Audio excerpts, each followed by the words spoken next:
과거에 우리 신앙인들은 예수님이 과연 누구이신가? 라는 질문이 중요한 그 신앙의 질문이었습니다. 특별히 믿음이 연약한 사람들에게 예수님을 설명하기란 쉽지가 않습니다. 그래서 예수님을 가장 잘 설명할 수 있는 것은 바로 기적이었습니다. 예수님께서 보여주신 기적을 통해서 바로 사람들에게 예수님이야말로 하나님의 아들이심을 쉽게 전할 수가 있었습니다. 어제 우리가 말씀을 살펴본 것처럼 예수님께서는 빈들에 모인 사람들에게 이 오병이어를 가지고 장정 5,000명이나 되는 사람을 배불리 먹이셨습니다. 이 오병이어의 기적을 통하여서 주님은 사람들에게 하나님 나라의 잔치를 미리 맛보게 하셨습니다. 모두가 풍성한 만족과 기쁨을 누렸습니다. 이후 주님은 제자들을 재촉하시면서 무리를 보내시는 동안에 배를 타고 건너편으로 가게 하셨습니다.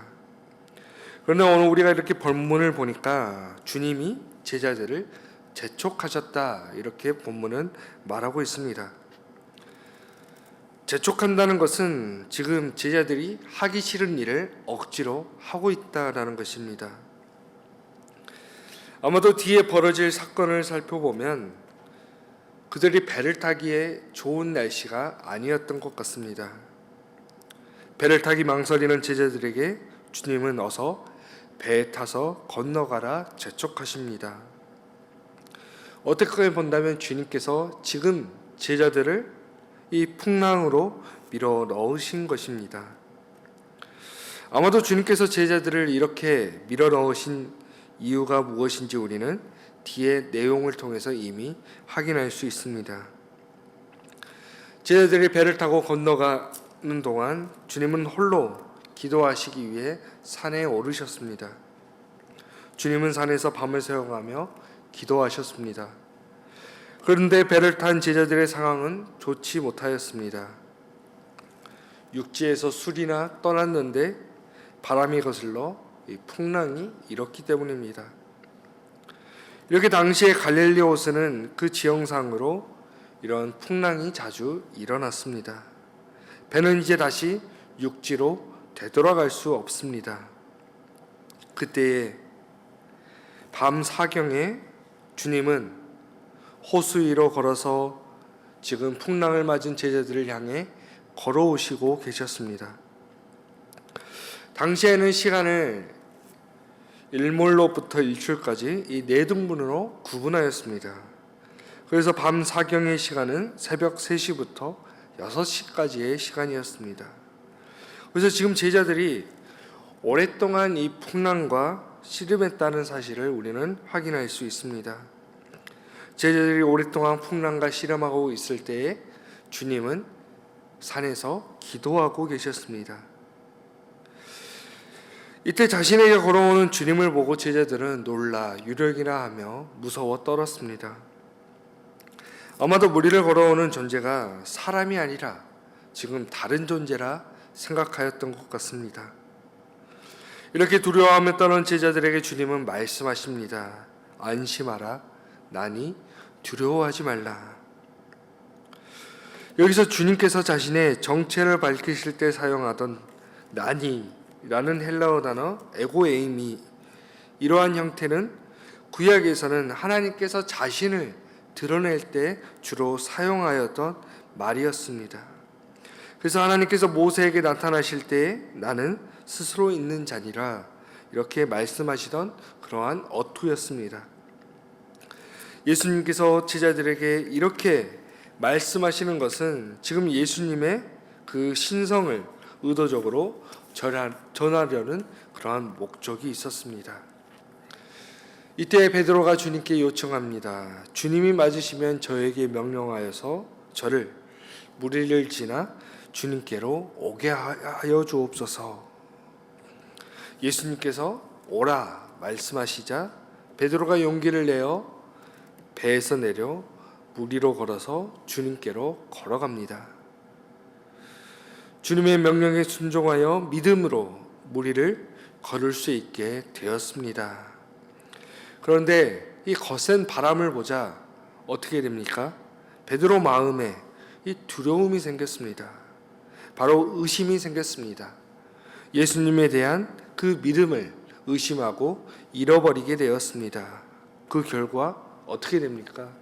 곧장 바다로 빠져버렸습니다. 물에 빠진 베드로는 주님께 살려달라고 호소합니다. 이런 베드로에게 주님은 믿음이 작은 자여 왜 의심하였느냐 이렇게 말씀하십니다. 그리고 그를 건져 함께 배에 오르시자 바람이 그쳤습니다. 배에 있던 사람들은 모두가 예수님께 절하며 진실로 하나님의 아들이라 이렇게 말합니다. 일반적으로 이 큰 물은 혼돈과 죽음을 상징합니다. 그런데 오늘 주님은 이 물 위를 걸으셨습니다. 이 큰 물을 밟으셨다라는 것은 주님이 죽음과 혼돈을 이기셨다라는 것을 의미하는 것입니다.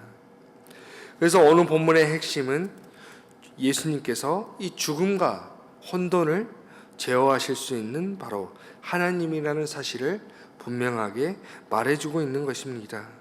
그리고 특별히 이 제자들의 고백을 통하여서 이것을 확증하고 있습니다. 오늘 본문에 등장하는 베드로는 이 믿음 없는 사람의 대표적인 모델로 제시되고 있습니다. 때로 오늘 우리에게 믿음이란 고정적이지 않고 유동적입니다. 왜냐하면 오늘 우리의 마음과 상황에 따라서 이 믿음이 움직이기 때문입니다. 바람을 보고 무서워 물에 빠진 베드로의 모습은 오늘 우리의 모습이기도 합니다. 우리는 때로 믿음으로 예수님의 말씀에 순종하여 배에서 내립니다. 그리고 물 위를 건너 주님께로 향합니다.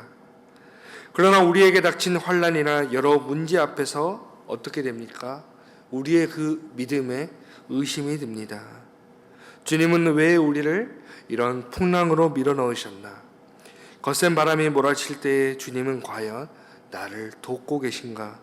이러한 그 마음에 의심이 들기도 합니다. 이 믿음에 의심이 되는 순간 어떻게 됩니까? 우리는 베드로처럼 예수님에 대한 그 믿음을 잃어버리고 저 깊은 혼돈 속으로 빠져내려갑니다. 그러나 분명한 사실은 이 믿음이 연약한 어느 우리를 구원하실 분은 오직 주님뿐이라는 사실입니다. 오늘 우리가 물에 빠져 허우적거릴 때에 오늘 우리가 호소해야 할 분, 나를 살려주옵소서, 나를 구원하여 주옵소서 이렇게 호소해야 할 분은 오직 주님 한 분뿐이십니다. 그럴 때 주님은 오늘 우리의 손을 붙잡아 주시고 우리를 건져 주시기 때문입니다. 이어서 주님과 제자들은 게네사렛 땅으로 들어갑니다. 그곳 사람들은 예수님께서 오심을 알고 근방에 연락하여서 모든 병자들을 예수님께로 데리고 나왔습니다. 그들은 예수님의 옷자락에 손을 대게 해달라고 강구하였습니다. 그리고 그 옷에 손을 대는 자들은 누구나 다 나음을 얻었습니다. 이미 우리가 앞에서 살펴본 마태복음 9장을 보면 12해 동안이나 혈루증을 앓았던 여인이 등장합니다. 그 여인에게는 어떤 믿음이 있었냐면 자신의 병이 낫기 위해 그 예수님의 겉옷에 손을 대면 그 병이 나을 것이라는 믿음이 있었습니다. 그리고 자신의 옷자락에 손을 댄 여인에게 주님이 뭐라 말씀하십니까? 내 믿음이 너를 구원하였다 이렇게 말씀하십니다. 이처럼 게네사렛 땅에서 예수님께 모여든 사람들 역시도 그들의 그 믿음대로 그들의 병이 치유되었습니다. 오늘 우리는 주님의 명령에 순종하여서 이 믿음의 길에 올랐습니다. 우리는 지금 믿음의 항해를 하고 있습니다. 이처럼 우리가 예수님의 명령에 따라 믿음의 길에 올랐다라는 사실은 지금 우리가 가고 싶지 않은 길도 우리가 걸어가야 한다는 것입니다. 제자들은 원치 않았지만 배에 올라탔습니다. 그러나 그들이 항해 중에 만난 그 풍랑에서 주님께서는 그들을 구원하여 주셨습니다. 이처럼 오늘 우리의 앞에 펼쳐진 길이 고난의 길일지라도 우리는 두려워할 필요가 없습니다. 왜냐하면 주님께서는 우리를 그 고난 속에서도 모른 척하지 않으시고 우리에게 가까이 다가와 주시고 우리에게 손을 내밀어 주시기 때문입니다. 주님께서 우리가 이 고난을 이겨낼 수 있도록 우리를 구원해 주시기 때문입니다. 때로 오늘 우리는 이 믿음의 길을 걸어가지만 그 믿음이 흔들릴 때가 있습니다. 이 믿음을 의심하며 낙심하며 혼돈 속으로 빠져 내려갈 때가 있습니다. 그러나 이러한 우리를 단단히 붙잡아 주시고 다시 일으켜 세워주실 분은 바로 주님뿐이십니다. 오늘 하루도 삶의 자리에서 우리 주님만을 의지하시기 바랍니다. 우리의 믿음이 의심되고 우리의 믿음이 흔들릴 때에 주님의 이름을 부르고 주님께 간구하시기 바랍니다. 그럴 때에 주님은 어느 우리의 손을 붙잡아 주시고 우리를 다시 일으켜 세워주실 것입니다. 이처럼 오직 주님만을 부르며 주님만을 의지하며 이 믿음의 항해 믿음의 길을 걸어가시는 우리 정읍중앙교회 성도님들이 되시기를 주님의 이름으로 간절히 축원합니다. 기도하겠습니다. 하나님, 오늘 우리는 주님의 명령을 따라 믿음의 길에 올랐습니다. 때로 믿음의 길을 걷다 보면 환난이나 고난이 우리를 넘어지게 합니다.